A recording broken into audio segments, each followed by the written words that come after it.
tout disciple accompli sera comme son maître. Je veux être comme Jésus. Oui, Seigneur.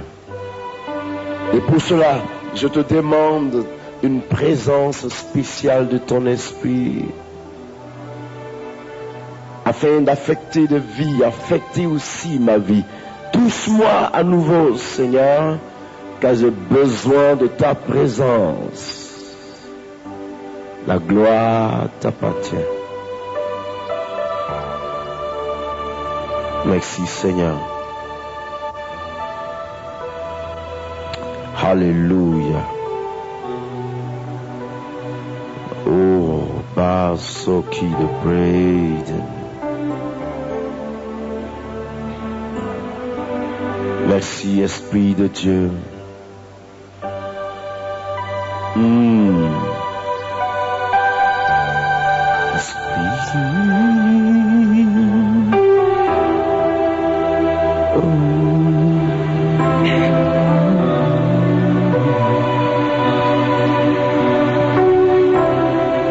Merci.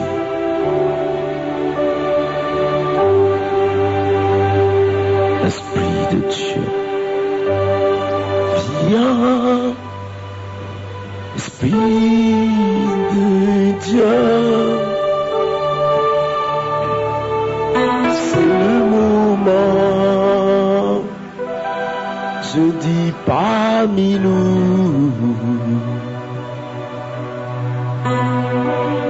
Nous avons besoin de toi. Yes, hallelujah, hallelujah. Oh oui, Esprit de Dieu, je dis viens, c'est le moment. Oh, nous avons besoin de toi.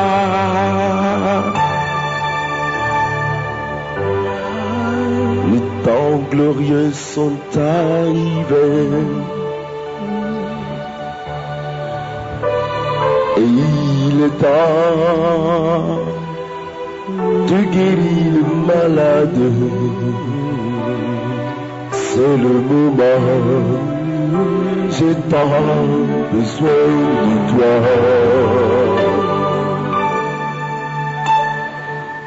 Je dis viens, Esprit de Dieu. Je dis viens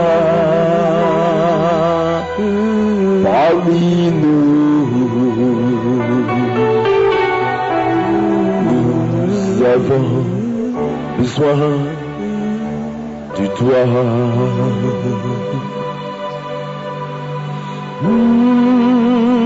Oh, Esprit de Dieu, je dis viens, oh oui viens, oh oui viens, c'est le moment. Nous avons besoin de toi. It's about out the kingdom, skill boat of the real. The boat to hold the reed of Jesus. C'est le moment. The boat in a wide and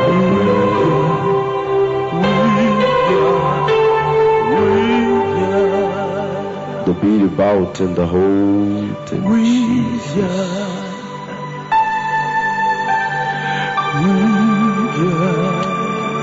Oh my God.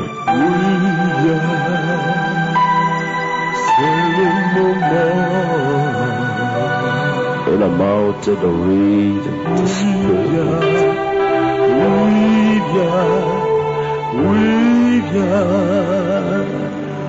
L'Esprit de Dieu est parmi nous, frères.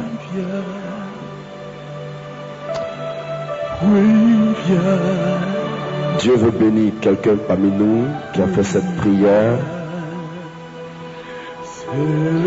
et qui a dit à Dieu, après avoir vu ce que Dieu a fait la semaine dernière, je veux expérimenter la puissance de ton esprit. Tu as dit à Dieu et tu es là. Regarde, c'est grave. Pourquoi je le dis? Parce que l'Esprit de Dieu va se saisir de toi et tu verras la puissance de Dieu. Mais ne pleure pas, parce que Dieu ne te lâchera pas. Il cherche justement quelqu'un.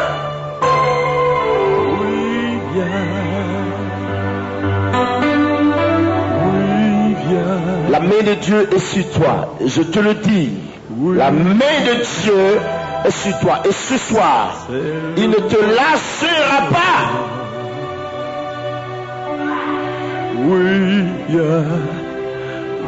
Vous voulez me l'approcher, s'il vous plaît?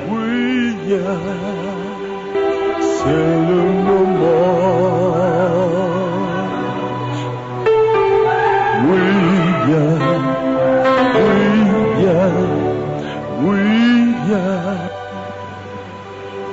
Donc, reçois la puissance du Saint-Esprit.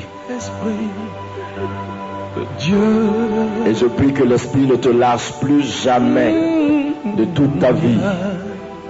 Aidez-la, déposez-la. Esprit de Dieu. Je prie que plus jamais il ne te lâche plus dans lui, le Saint-Esprit, ce soir. De toi. Merci Seigneur. Esprit de Père, voici cette femme. Viens, Esprit de Dieu. Nous avons besoin de toi. Oui, viens. Dis à celui qui est à côté de toi, Oui, viens. la puissance de la résurrection de Jésus existe. Oui, viens. C'est le moment. Oui, Dis-lui, la puissance de la résurrection de Jésus existe. oui, viens. Oui, viens. Est-ce que vous voulez l'expérimenter ce soir? Faites comme ça. Oui, viens. Faites comme ça. C'est le moment. Vous savez ce que ça veut dire? Ne vous inquiétez pas. Oui, viens. Fais encore. Oui, viens. Ça signifie, ne t'inquiète pas. Tu la verras ce soir. Oui, viens. Est-ce que vous voulez l'expérimenter ce soir? Oui, viens. Est-ce que le peuple guadeloupéen est là? Oui, viens. Est-ce que tu es là ce soir? Acclame Jésus très fort. Oui, viens. Oui, viens. Oui, viens. Il y aura 2 volets dans cette croisade à chaque séance.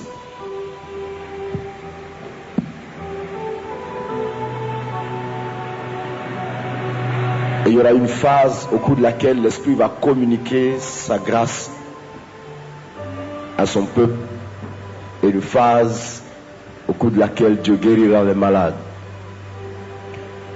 Je le dis parce qu'il faut qu'après cette croisade, je vous ai toujours dit, il faut que vous aussi vous soyez à mesure d'être utilisé par Dieu.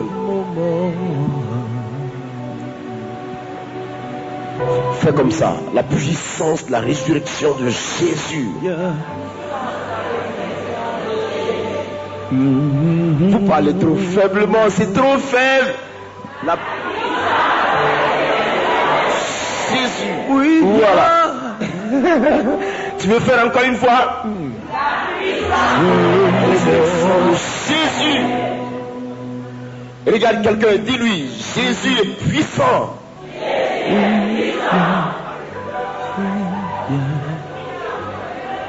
Regarde quelqu'un encore et dis-lui, le Jésus dont je parle est puissant.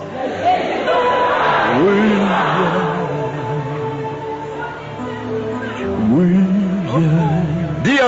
Il est puissant. Il faut que je voie ta main. Il faut que je voie la puissance de ta main. Comme ça. Acclame Jésus très fort. Alléluia. Gloire à Dieu. Je voudrais parler de la puissance de la résurrection de Jésus ce soir. En Jean chapitre 19, plutôt Jean chapitre 20, à partir du premier verset, il est écrit: le premier jour de la semaine, Marie de Magdala se rendit au sépulcre dès le matin comme il faisait encore obscur. Et elle vit que la première pierre, plutôt la pierre était ôtée du sépulcre.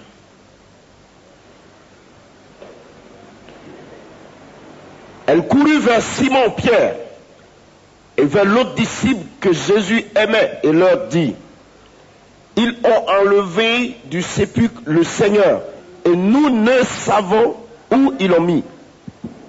Écoutez ce qu'elle dit. On nous a enlevé le Seigneur et puis on ne sait pas où il a été placé. Pierre et l'autre disciple sortis et allaient au sépulcre. Ils couraient tous deux ensemble. Mais l'autre disciple courut plus vite que Pierre et arriva le premier au sépulcre, s'étant baissé. Il vit les bandes qui étaient à terre, cependant il n'entra pas. Simon-Pierre, qui le suivait, arriva et entra dans le sépulcre. Il vit les bandes qui étaient à terre et le linge qu'on avait mis sur sa tête, sur la tête de Jésus, non pas avec les bandes, mais plié dans un lieu à part. Le tombeau est vide. Et ce tombeau vide venait d'expérimenter quelque chose de glorieux. Quand on parle d'un tombeau, on parle d'un lieu où le mort se couche.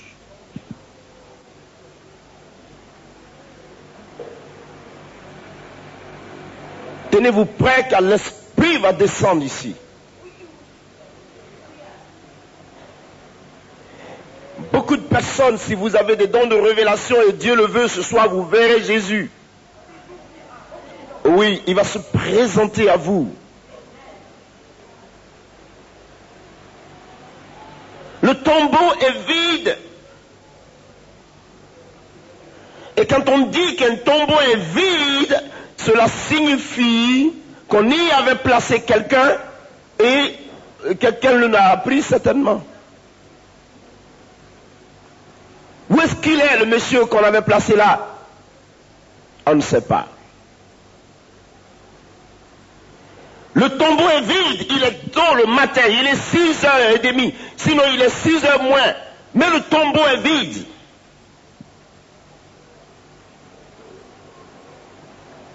Je n'avais jamais vu un tombeau vide, je n'avais jamais vu un tombeau dans lequel un mort a été mis et le tombeau a été vidé. Je n'avais jamais vu et je n'ai jamais vu. Mais la Bible me dit qu'il y eut une tombe sur cette terre qui a été vidée. La Bible me dit une seule tombe sur cette terre a été vidée sans l'apport de qui que ce soit. Dieu va parler aux hommes depuis des générations. Dieu va prendre soin d'avertir l'humanité par rapport à son Fils qui viendrait. Dieu va dire alors aux hommes qu'il viendrait un parmi vous qui serait mon Fils bien-aimé en qui je mettrai toute mon affection. L'humanité va prophétiser par le canal de ses serviteurs. Nous allons assister à Ésaïe prophétiser puissamment sur la naissance du Messie. Nous allons entendre Jérémie, nous allons entendre Osée, nous allons entendre Malachie et tous ces hommes. Même Moïse va parler en disant à Israël, Dieu enverra parmi vous un prophète comme moi. Il vous parlera de la part de Dieu. Écoutez-le. Et le temps va passer et l'histoire de l'humanité va se tracer au point d'arriver à un temps où Dieu mettra 4 siècles sans parler aux hommes. 4 siècles abandonnant l'humanité à sa propre guise. Le péché va monter au comble. À une époque où l'homme était dans l'exhibition totale du péché, à une époque où le péché n'était plus maîtrisable, à une époque où le laisser-aller avec tous était répandu, tout le monde faisait ce qu'il voulait. Dieu décide secrètement de descendre parmi les hommes. De son état d'esprit, il choisit de devenir homme, venu porter un nom, pas comme les autres, parmi nous, de façon palpable, de façon magnifique, de façon extraordinaire. Un enfant nous est né, un fils nous a été donné, la souveraineté reposera sur son épaule. On l'appellera admirable, on l'appellera Dieu tout-puissant, on l'appellera conseiller, on l'appellera Père éternel, et alors Prince de paix. Mais quand il vient parmi nous, frères, il n'avait rien de plus sensible. Il n'avait rien pour que nous puissions l'admirer. Encore Esaïe dira. Il n'avait rien sur lui que nous puissions admirer. Frère, il s'est laissé tondre, il s'est laissé piétiner. Il s'est laissé maltraiter, dit la Bible. Il a vécu dans la transparence la plus totale. Il a vécu dans le respect le plus acte de la parole de Dieu. Jean, le voyant passer, dit à ses disciples, regardez là-bas, celui qui passe de l'autre côté. Voici l'agneau de Dieu qui ôte le péché du monde. En ce moment-là même, la révélation de la personne dont je voudrais vous parler ce soir demeurait encore cachée aux yeux de l'humanité. En plein début de ministère, il va être déjà révélé, pointé, indiqué par ceux qui avaient l'esprit pour savoir qu'il était venu pour une mission divine. Mes frères, écoutez cette parole. Il arrive en son temps, revêtu d'esprit et de puissance, de force. La Bible dit qu'il exécute la mission divine sans alors regarder par la droite comme par la gauche. Face à l'adversité, il va pratiquer la volonté de Dieu dans tout le meilleur possible de sa vie. Acquis pour les œuvres de Dieu, acquis pour les choses de Dieu, préparé à l'obéissance, à la parole et aux vertus de l'esprit, préparé à l'exécution du plan de Dieu, sans se poser de questions, sans résister, sans savoir si oui ou non cela est de lui ou pas, mais ayant perçu de sa personne, il était toujours prêt à honorer sa parole pour démontrer qu'il était venu pour lui. La Bible déclare que les signes et les prodiges vont l'accompagner. Il ira partout, dans le jardin dans ce cimetière, oui, de Guédara. Il rencontre là un homme rempli de démons. La Bible dit que le démon commençait à parler pour dire, est-ce qu'il est déjà l'heure pour nous torturer? Nous savons qui tu es. Mais il ne voulait pas que les esprits le dévoilent, parce qu'il savait qui il était. Il criait sur eux afin que les esprits se taisent. Oui, frère. Pourquoi? Parce qu'il était reconnu. Parce qu'il n'était point caché. Il était lumière. Il était venu sur la terre pour communiquer la lumière divine, pour communiquer la voix de Dieu, la parole de Dieu et orienter l'humanité au salut du Seigneur. Frère, il n'avait pas besoin de qualificatif pour démontrer la personne qu'il était. Son nom suffisait pour sauver. La Bible dit qu'il n'avait rien pour que nous puissions l'admirer.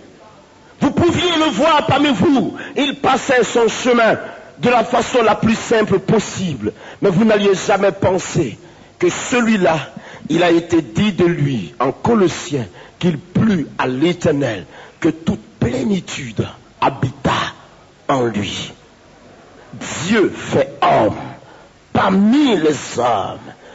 Dieu de son état d'esprit fait homme, chair, parmi les hommes, fils, parce que né de Dieu, né par le Saint-Esprit, conçu par l'Esprit de Dieu, dans le sein de la Vierge fille, pour donner à l'humanité que Dieu n'avait plus rien d'autre à démontrer, mais alors dans sa suprématie Tout était alors possible dans sa préséance pour démontrer au monde la magnificence de son règne, la puissance de sa gloire, l'autorité de sa parole, la puissance de la parole qui sort de sa bouche, parce qu'il compta sur sa droite pour démontrer, créer le monde, il compta sur sa parole pour propulser l'humanité à l'existence, il compta sur sa parole pour apporter lumière et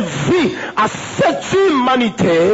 Il n'eut pas besoin de la composition de qui que ce soit, il n'eut pas besoin de la participation de qui que ce soit, il était seul et unique sur son trône, se levant, comptant sur sa droite, pour démontrer que l'humanité pouvait exister par lui, avec lui et de lui, et régner au-dessus de l'humanité, au-dessus du monde, te sauver et réaliser que tu avais besoin de la vie. Et c'est pour cela que par la puissance de sa parole, il se transporte à l'état d'homme pour justifier les hommes que vous et moi nous sommes, pour apporter le salut à vous, à moi, à nous, nous délivrer, nous sanctifier, nous laver, nous nettoyer, nous orienter, nous indiquer le chemin et établir notre rédemption, nous sortir de la mort et nous mettre dans la vie éternelle.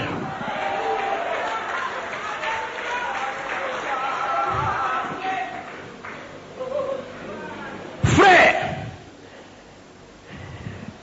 Dieu se fit homme.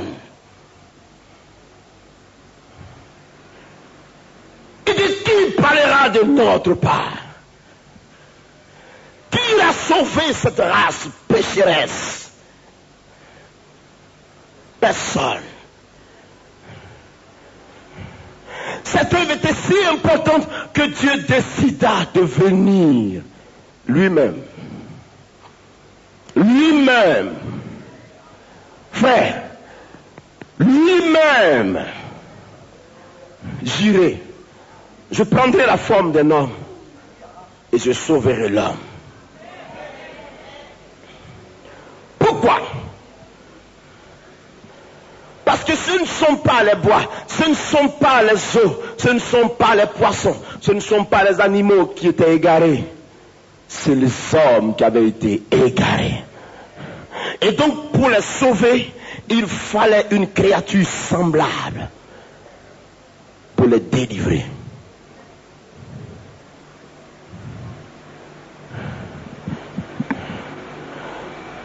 Et quand il arriva sur terre, écoutez frère, l'ange rendit visite à la jeune fille et lui dit, je te salue, mais avec révérence.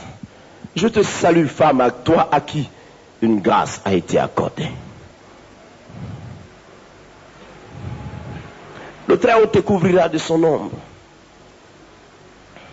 Et la puissance du Saint-Esprit viendra sur toi. Tu seras enceinte. Tu porteras un enfant.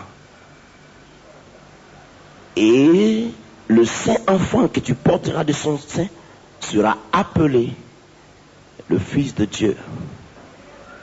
Oui, le Fils de Dieu. Dis le Fils de Dieu. Il y a beaucoup qui disent, pourquoi le Fils de Dieu? Est-ce que Dieu a un enfant?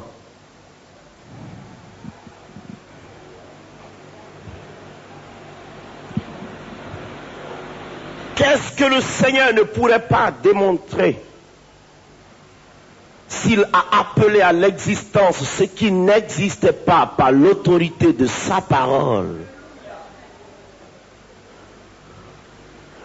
Qui avez-vous déjà trouvé qui soit derrière le vent, l'air que nous respirons et qui fait du bien à notre organisme?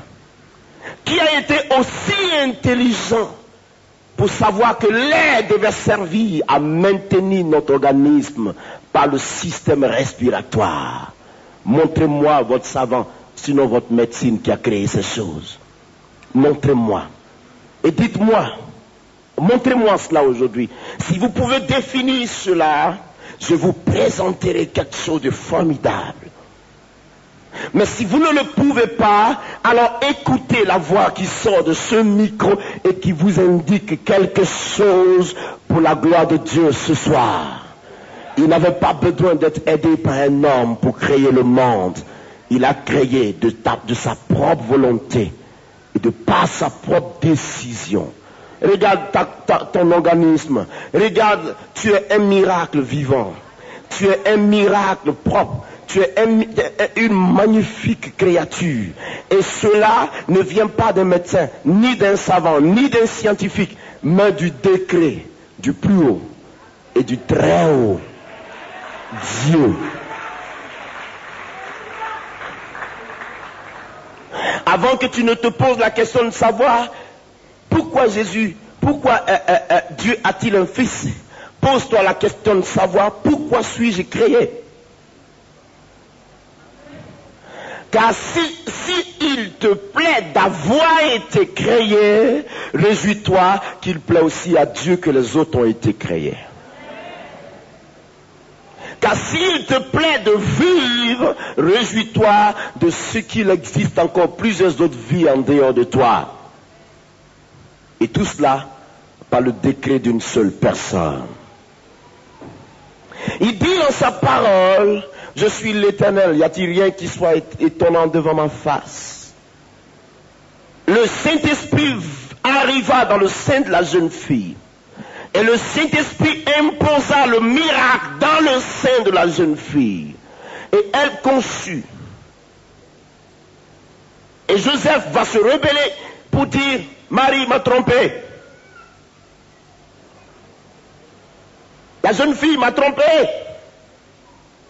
Il voulait se séparer d'elle secrètement. Vous savez ce qui va se passer? La parole de Dieu déclare que Dieu va se révéler à lui pour dire, ce n'est pas de ta faute. Elle porte dans son sein le Messie. Prends ta femme avec toi. Frère, il vécut comme jamais homme n'a vécu sur terre. Allant de lieu en lieu, faisant du bien à tous ceux qu'il rencontrait, démontrant la puissance de l'amour de Dieu. Mais alors, il lui était réservé la croix et le calvaire pour nous sauver. Mais écoutez bien, frère, lorsqu'il alla sur la colline, il se transfigura devant eux, devant 3 personnes. Nul ne comprit pourquoi. Pour vous dire que celui dont je parle ce soir s'appelle la lumière du monde. Il est l'éclat. Il est la gloire. Il est la vie. Il est le chemin. Alléluia. Pourquoi est-il le chemin? Parce qu'il n'existe pas un deuxième qui soit aussi magnifique et qui ait supporté le prix qu'il a payé pour nous. Il n'y en a pas, frère. Satan lui-même qui se veut l'égal de Dieu n'a pu franchir le seuil de sa gloire. Sa présence, oui, fait déguerpir les démons dans tous les sens.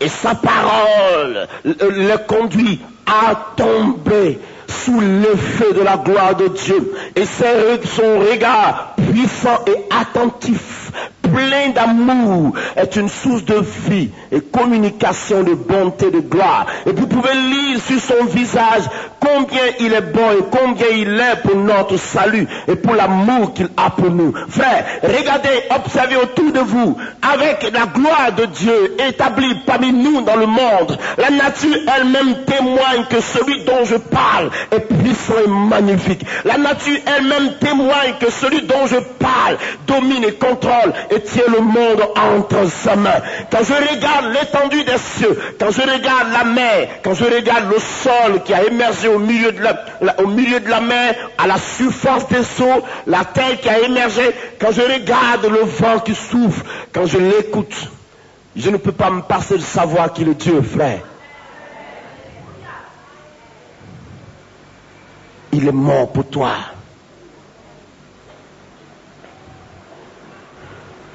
Il est mort pour toi.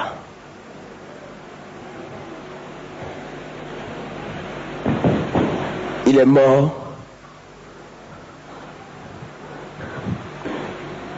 pour toi. Il est mort pour toi.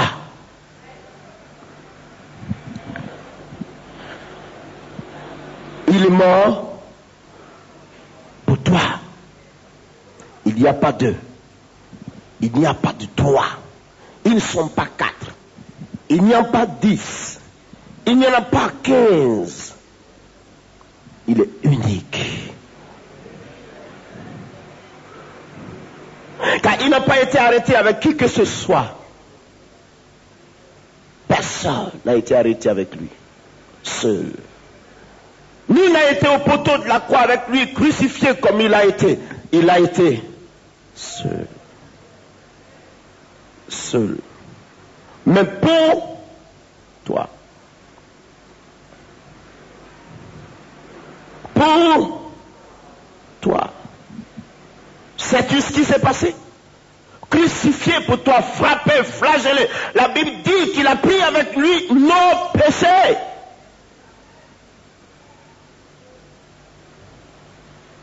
Et Paul dira, l'amour de Dieu nous a été manifesté dans ces temps qui sont les derniers, en ce sens que lorsque nous étions encore pécheurs, il est mort pour des impies, pour nous.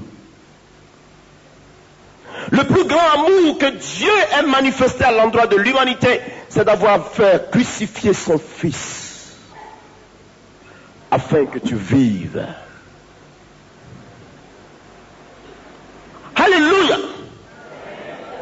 Alléluia. Pour que tu vives.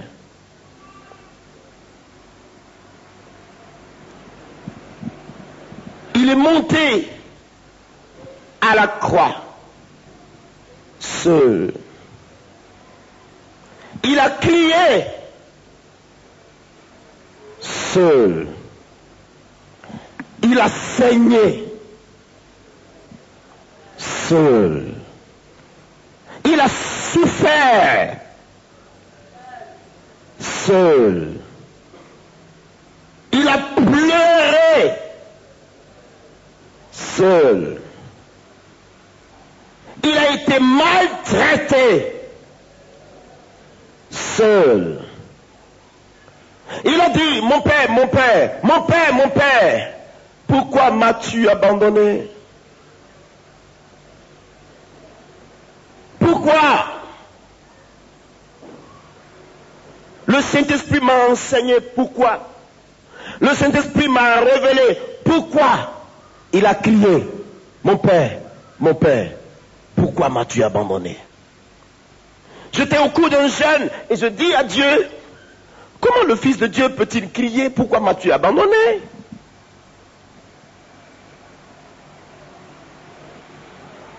Pourquoi? Je ne comprends pas. Mais quel est ton caractère et tu l'abandonnes? Comment ça se passe? Dis-moi, je veux savoir. Le 7e jour de mon jeûne, l'Esprit de Dieu me dit, ouvre les yeux et comprends si tu as de l'intelligence. Je dis, oui Père, je veux savoir. Et l'Esprit de Dieu m'enseigne. Comment ne voulais-tu pas que je l'abandonne? Écoutez-moi bien. Comment ne voulais-tu pas que je l'abandonne? Qu'est-ce que tu es en train de faire? Je dis, je suis en train de jeûner. Au nom de qui tu jeûnes? Je dis, c'est en son nom que je jeûne. Il dit alors, et tu ne voulais pas que je l'abandonne? Et l'Esprit m'a enseigné que Jésus a été abandonné. Il a crié, mon Père, pourquoi m'as-tu abandonné? Ceci est une véritable révélation. Cette parole est une véritable révélation. Parce que Christ était la vie. Et la vie était en lui. Et la vie est l'esprit. Et la vie est Dieu. Et il a été fait chair. Et il avait en même temps la chair. Et il avait en même temps la vie. Et il était en même temps chair. Et il était en même temps vie. Et marchant, c'était la vie qui marchait devant nous et au milieu de nous. Allant où que ce soit, c'est la vie qui arrivait et qui partait. Et Christ, au poteau de la croix, subissant la mort, a été crucifié dans sa chair, souffrant, frère, souffrant dans cette chair. Mais cette chair qui avait été crucifiée avait en elle la vie, c'est-à-dire l'esprit vivant. L'esprit vivant était dans cette chair qui était crucifiée au poteau de la croix. Et tant que l'esprit vivant qui était en cette chair crucifiée n'avait pas encore lâché cette chair crucifiée, si l'esprit ne se séparait pas de cette chair, si l'esprit ne l'abandonnait pas, il aurait fait 10 jours, il aurait fait 15 jours, il aurait fait 20 jours au poteau de la croix, il ne connaîtrait jamais la mort. Mais l'esprit va le lâcher, il va le quitter, afin que la souffrance soit encore empirée dans sa chair. Il va donc souffrir, parce que quand l'esprit est là, qu'on vous flagelle, vous ne sentez pas, parce que l'esprit a amorti tout en vous pour la puissance et la gloire de Dieu.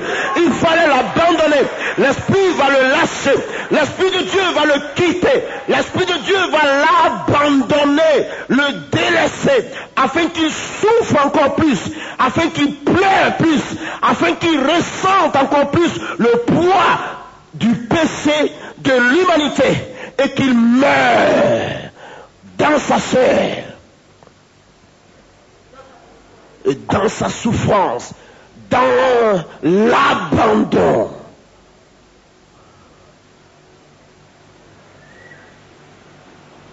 Il me l'a montré, le Saint-Esprit l'a quitté.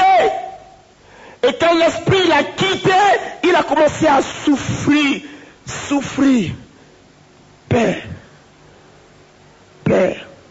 pourquoi m'as-tu abandonné? Mais il le fallait pour qu'il meure. Parce que quand l'esprit vivant est en vous, quand vous fouette, vous ne saurez pas. Quand vous frappe, vous ne sentirez pas. Oui, frère, je vous dis la vérité. Étienne regardait le ciel comme ça, et on fouettait son corps avec des morceaux de cailloux, de pierres. On le frappait, et Étienne dit, je vois Jésus arrêté à la droite du Père. Pourquoi? Parce que l'esprit s'était emparé de lui et la mort était devenue un gain pour lui.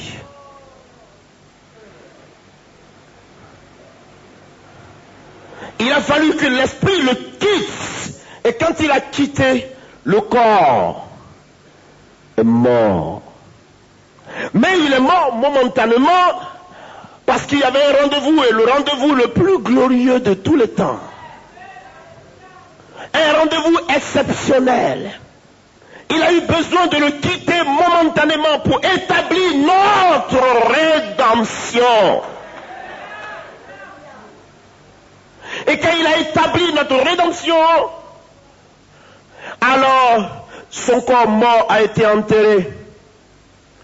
Pendant que les hommes avaient envoyé la garde veiller sur lui, parce que tout le monde avait dit, on le tient pour prophète.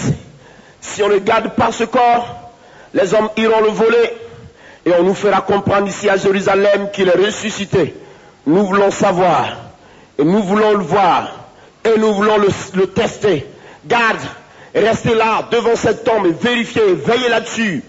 24 heures sur 24, veillez sur cette tombe.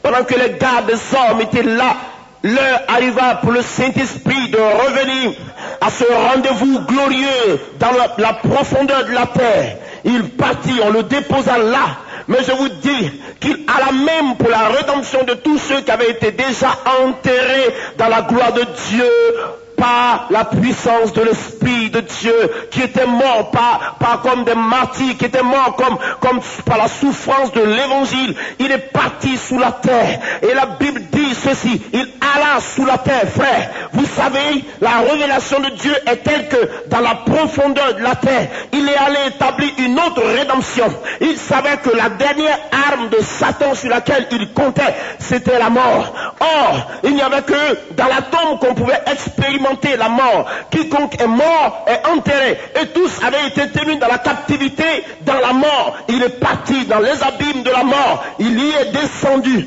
Il y allait frapper la porte à la mort. Il frappe la porte à la mort. Et la mort ouvre la porte, regarde, qui es-tu? Il dit, je suis le prince de la vie. Donne-moi les clés. Donne-moi les clés. Donne-moi les clés. Donne-moi les clés de la vie. Donne-moi les clés de la vie, mort. Donne-moi les clés de la vie, mort. Il les récupère. Il lui arrache les clés de la mort. Il les garde avec lui. Il ouvre la porte lui-même. Et la parole de Dieu déclare ceci. Oui, frère, je vous dis la vérité. Il appelle chacun de ses serviteurs par leur nom. Il appelle tel par son nom. Ésaïe, sors de cette cabane. Oui, Joël, sors de cette cabane. Sortez de cette cabane. Daniel, sortez. Je suis venu vous libérer. Sortez de là.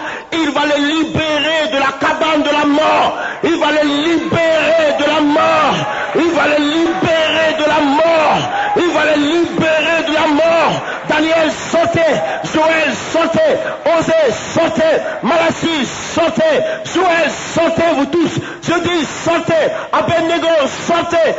Shadrach, vous tous, sortez. Sortez. Samuel, sortez, vous tous. Je dis, sortez. David, sortez. Sortez tous de là. Sortez. Vous n'avez pas de place ici. Et maintenant qu'il finit de le libérer, il retourne à sa position. Le Saint-Esprit se lève sur son trône. Il dit qu'il est l'heure du rendez-vous, le rendez-vous de la vie. Et l'Esprit de Dieu descend des cieux. Il descend dans la tombe.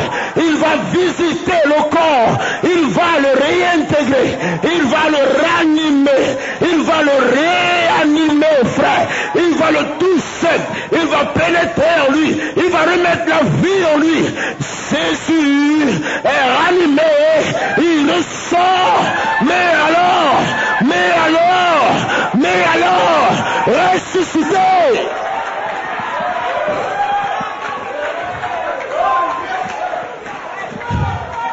Alléluia. Il sort du tombeau. Il sort du tombeau.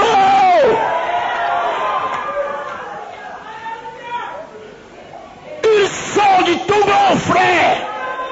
Au mort, où sont tes aiguillons? Au mort, où sont tes aiguillons? Et les morts de Jérusalem ressuscitèrent avec lui en même temps. Tous ceux qu'il avait libérés de la captivité sortirent avec lui. Les tombeaux se sont ouverts à Jérusalem. Je sais comment est-ce qu'il s'appelle. Je le sais, frère. Ce nom est secret pour ma vie. Ce nom est une rédemption pour ma vie. Ce nom est une grâce pour ma vie. Ce nom est une bénédiction pour ma vie. Ce nom est une délivrance pour ma vie. Pour ma vie, frère. Aujourd'hui, il vit en plénitude, un homme investi de tout pouvoir sur la terre comme au ciel. L'Apocalypse dit, il marche parmi les 7 chandeliers d'or, dans sa gloire, dans sa plénitude. C'est lui qui détient le dernier mot, le commencement et la fin. Le Tout-Puissant, le Père éternel, et tous vivent par lui. Tout respire par son nom. Tout existe par lui. Tout habite par lui. Et quand il marche, oui frère, Il n'a pas besoin de la lumière des hommes pour éclairer la cité. La gloire qui sort de son trône éclaire la cité. Il marche. Il est puissant. Il n'est pas comparable. On ne peut pas le comparer. On ne peut pas s'identifier à lui. On ne peut pas le comparer à qui que ce soit. Sa gloire communique la vie. Sa présence apporte la délivrance. Sa parole apporte la libération. Et sa magnificence apporte la grâce. La vie, frère. Je connais son nom. Je sais qui il est. Je connais son nom. Ce nom est puissant. Ce nom est magnifique. Ce nom est glorieux. Ce nom est éternel. Alpha et Oméga. Seigneur des seigneurs. Roi des rois. Dieu tout puissant. Jéhovah Jireh. Jéhovah Shalom. Jéhovah Rapha. Jéhovah Nissi. Celui qu'ont rejeté les bâtisseurs, mais qui aujourd'hui est devenu la principale de l'onde, l'étoile brillante du matin, le rejeton de David, le lion de la tribu de Juda. Oui, l'agneau de Dieu qui hante le péché du monde. Jésus de Nazareth. Jésus de Nazareth. Jésus de Nazareth.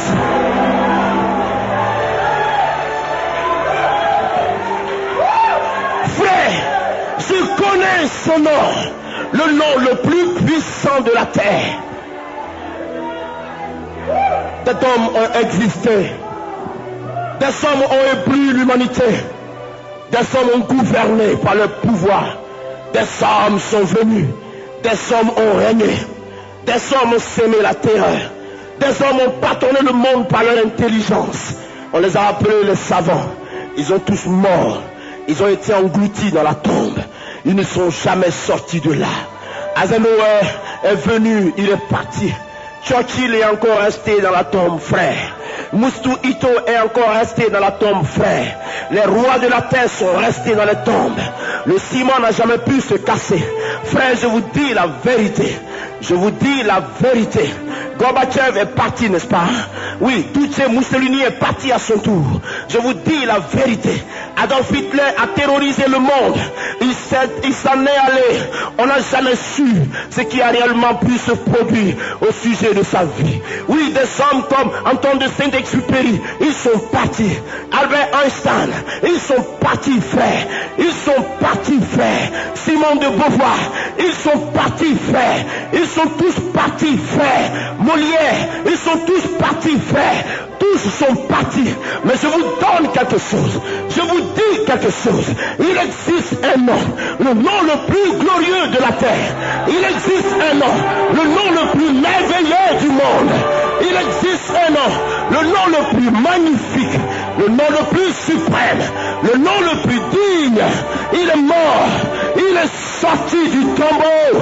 Il est sorti du tombeau. Il est sorti du tombeau.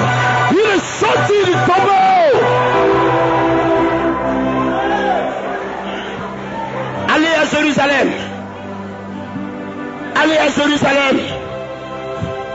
Allez à Jérusalem. Allez à Jérusalem. Regardez là du côté est de cette ville, au pied de la montagne. Il y a une tombe qui a été creusée et qui s'est ouverte, qui n'a jamais été refermée il y a 2000 ans. Parce que l'homme qui était logé là est sorti victorieux et il est parti pour l'éternité.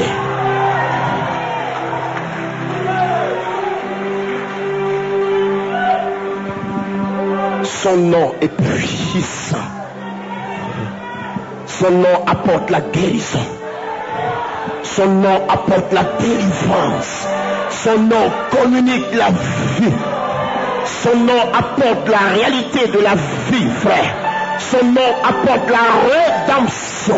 Son nom apporte la justification. Son nom est rempli d'autorité, de puissance, de gloire. Son nom est un chemin. Son nom est la vie. Son nom est la vérité. Oui, frère, son nom est le carrefour par lequel tout être humain sur la terre passera. Que tu sois pécheur, tu passeras par là. Que tu sois riche, tu passeras par là. Que tu sois pauvre, tu passeras par là. Il est arrêté, il te regarde. Règne comme tu veux, fais ce que tu veux, mais tu viendras à ses pieds. Et c'est là que tu passeras. C'est lui qui aura le dernier mot. C'est lui qui te dira le dernier mot. Je sais son nom.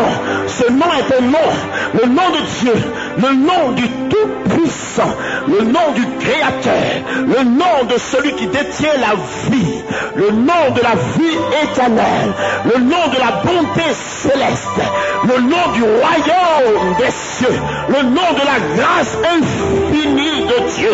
Ce nom est puissant, frère. Ce nom est magnifique, frère. Ce nom est merveilleux, frère. Ce nom est incomparable, frère. Ce nom est digne, frère.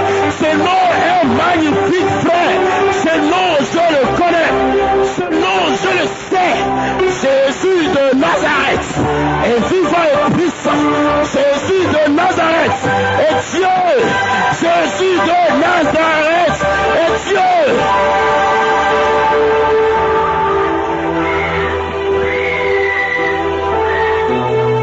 Jésus de Nazareth est Seigneur.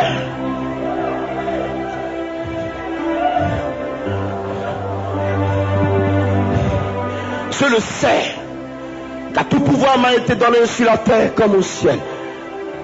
Je vais au Père et je reviendrai, car il est avantageux pour vous que je m'en aille. Car quand je serai parti et que je vous aurai préparé une place, je reviendrai et je vous prendrai avec moi. Et je m'en irai avec vous, afin que là où je suis, vous aussi, vous soyez.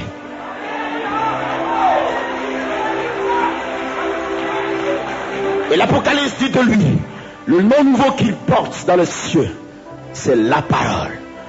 Il dit, je regardais, je vis assis un homme, sur un trône scintillant et glorieux. Il était vêtu de pourpre écarlate. Il était vêtu de pourpre écarlate. Et des écritures dorées sur sa poitrine. Et je voyais fixer les lettres.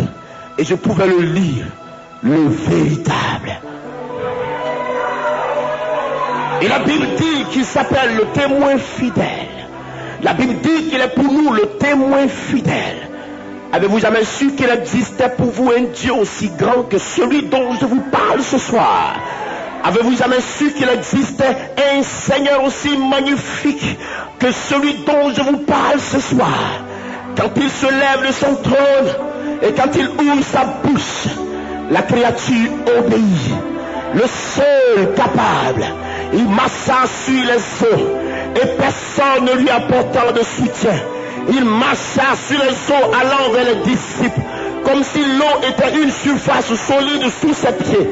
Il marcha sur l'eau pour démontrer sa suprématie par rapport à la nature. Il marcha sur l'eau. Lorsque la tempête se leva, il leva la main, il menaça la tempête et l'eau retourna dans son lit parce que son responsable créateur lui avait donné l'ordre.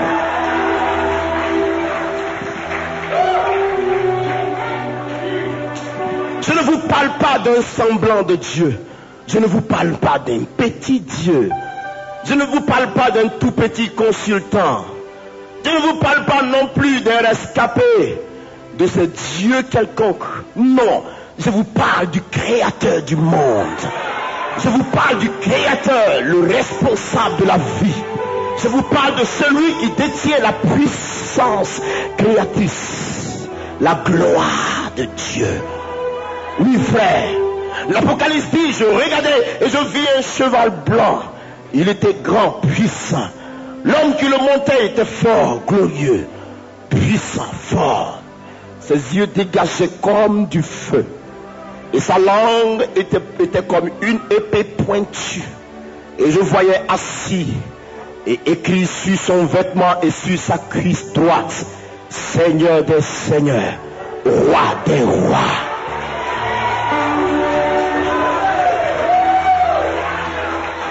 C'est de ce Dieu-là que je suis venu vous parler ce soir, frère.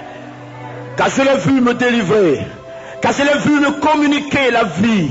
Car je l'ai vu prendre ses responsabilités pour sauver quiconque appelle au secours à son nom. Et celui qui invoquera le nom du Seigneur dans ces temps qui sont les derniers, celui-là sera sauvé. J'ai un avocat. Et mon avocat est formidable. J'ai un avocat. Et mon avocat s'appelle le roi de la vie. J'ai un avocat. Et mon avocat connaît mes défauts. J'ai un avocat. Et mon avocat prend soin de moi. J'ai un avocat. Et mon avocat s'appelle Jésus de Nazareth. J'ai un avocat. Et mon avocat, c'est le Christ. Mon avocat, c'est le Christ, frère. Il est vivant pour toujours. La Bible dit qu'il n'est pas mort. Il est ressuscité. Il vit éternellement. Il vit pour les siècles des siècles. Et nul ne saura se comparer à lui. Il donne l'ordre et la créature obéit. Il donne l'ordre et la nature se soumet à lui. Il marche et tout tremble devant de lui. Les anges se prosternent devant sa face pour l'adorer. Saint, Saint, Saint est le Tout-Puissant, le Dieu, le Créateur, le Saint des Saints, le Roi des Rois. Frère, l'Apocalypse dit qu'il est assis, il supervise tout, il patronne tout, il a tout en ses mains. La vie, c'est lui. Christ est la vie. Voici pourquoi je donnerai raison à Paul qui dit Christ est ma vie et la mort m'est un gain. Qui as-tu choisi? Quel est ce temps que tu perds? Qui as-tu choisi? As-tu déjà vu un autre Dieu qui soit à mesure, qui soit à la hauteur de celui dont je te parle ce soir? Y a-t-il un autre qui soit capable?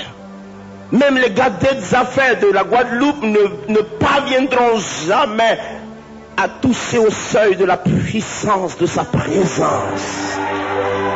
Vivant il est. Vivant il est.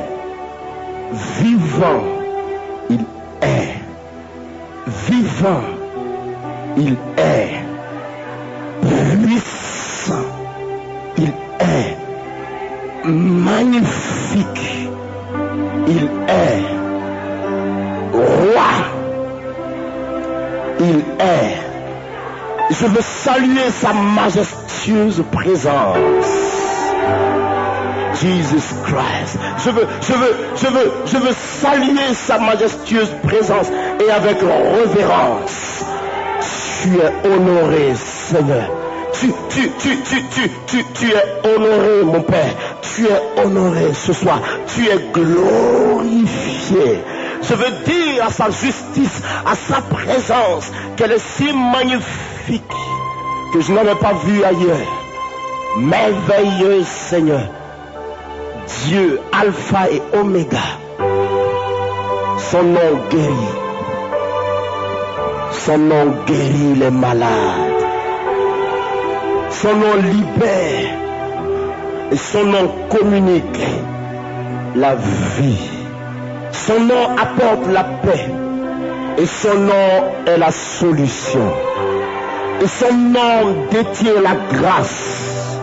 Et son nom est la puissance de Dieu. Le nom de Jésus chasse les démons. Le nom de Jésus ouvre les portes. Le nom de Jésus communique la grâce. Le nom de Jésus de Nazareth apporte la liberté, apporte la bonté de Dieu, la justification, la sanctification, la gloire et la plénitude. Jamais un nom n'a été comme ce nom, frère. Jamais un nom n'a été au-dessus de ce nom. Vous direz ce soir au nom de Kakou Sévérin et vous repartirez à la maison sans avoir reçu quoi que ce soit. Parce que je suis mortel. Mais celui dont je vous parle a vaincu la mort. Et il est sorti du tombeau. Et il vit éternellement. Quand vous direz ce soir, au nom de Jésus, vous verrez la gloire de Dieu.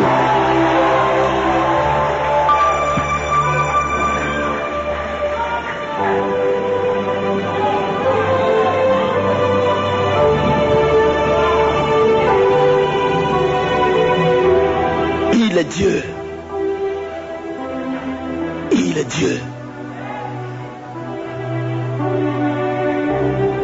Il est Dieu. Ce soir, il est Dieu. Il est Dieu, frère. Regardez sa créature. Regardez, observez vous-même. Regardez le vent qui souffle.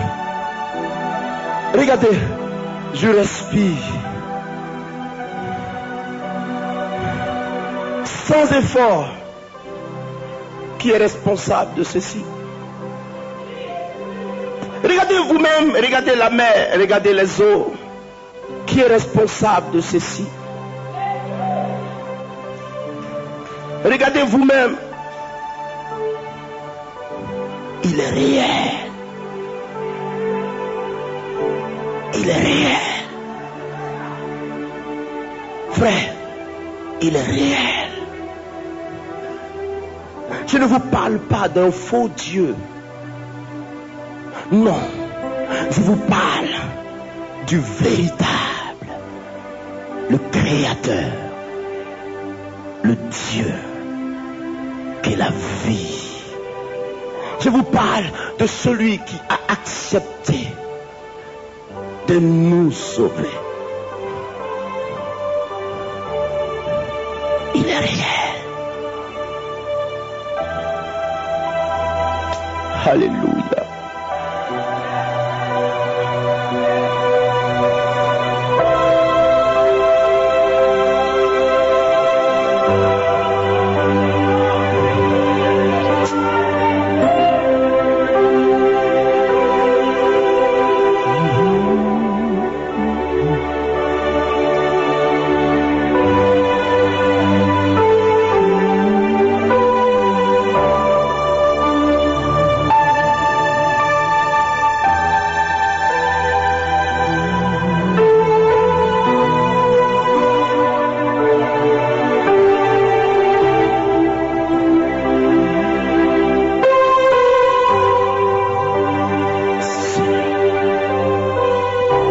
Je veux te rendre grâce.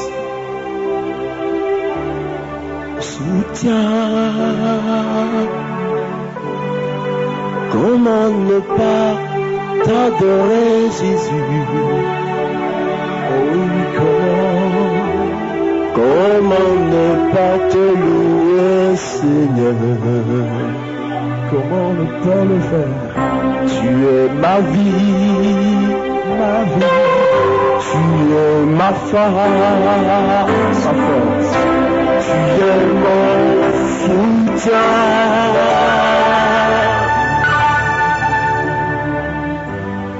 Comment ne pas te louer, Jésus? Comment ne pas te louer? Comment ne pas t'adorer, Seigneur? Comment ne pas le faire? Tu es ma vie, tu es ma force, tu es mon soutien.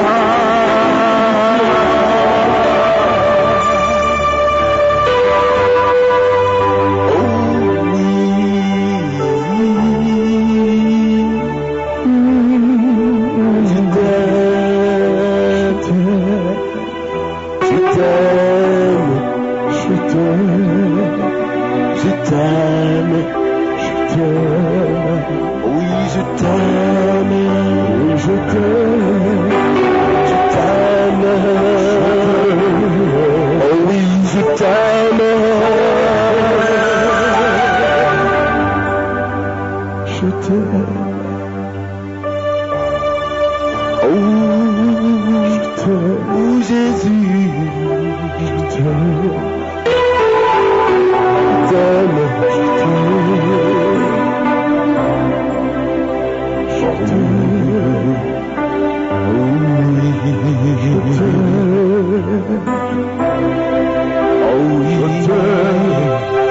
je t'aime.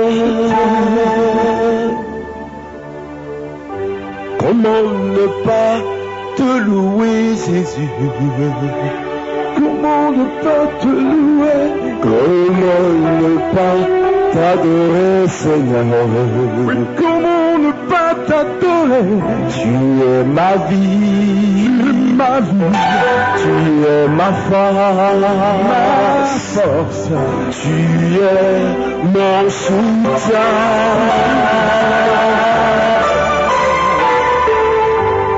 Comment ne pas te louer, Jésus?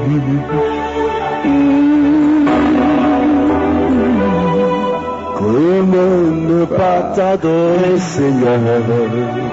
Oh, tu es ma vie, tu es ma force, tu es mon soutien.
Meet the mountain arrayed in Jesus' said.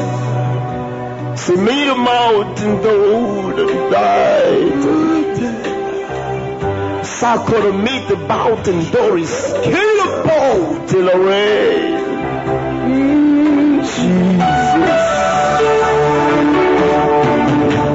Jesus, comment ne pas t'adorer? Jesus. La pluie de mountain, comment ne pas t'élever? La mountain, out and away. Tu es ma joie, ma paix, mon puissant soutien.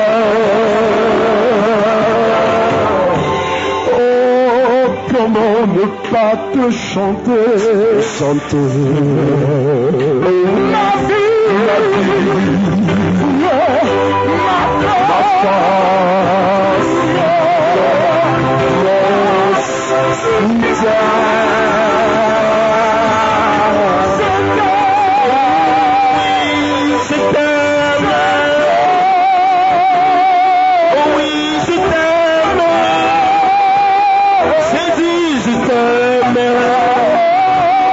Jésus, je t'aime,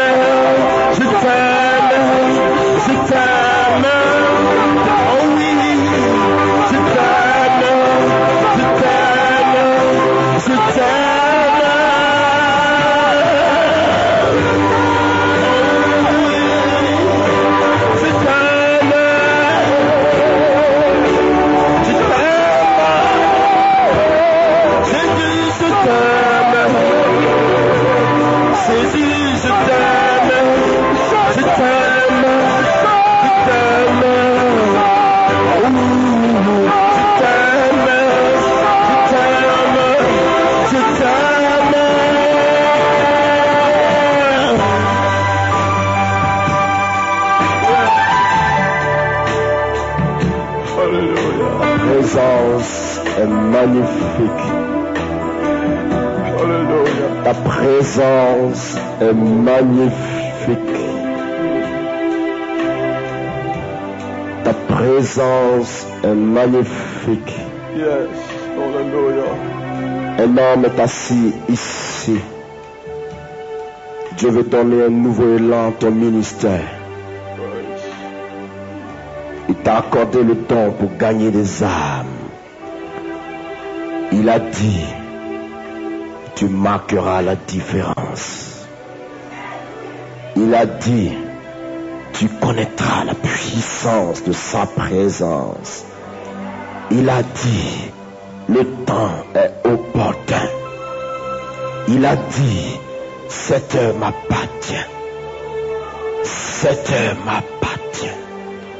Cette heure m'appartient.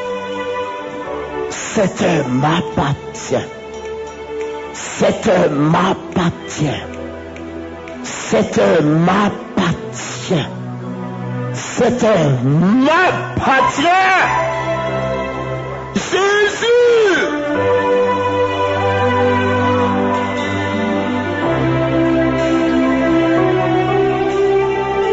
Vous verrez la puissance de Dieu.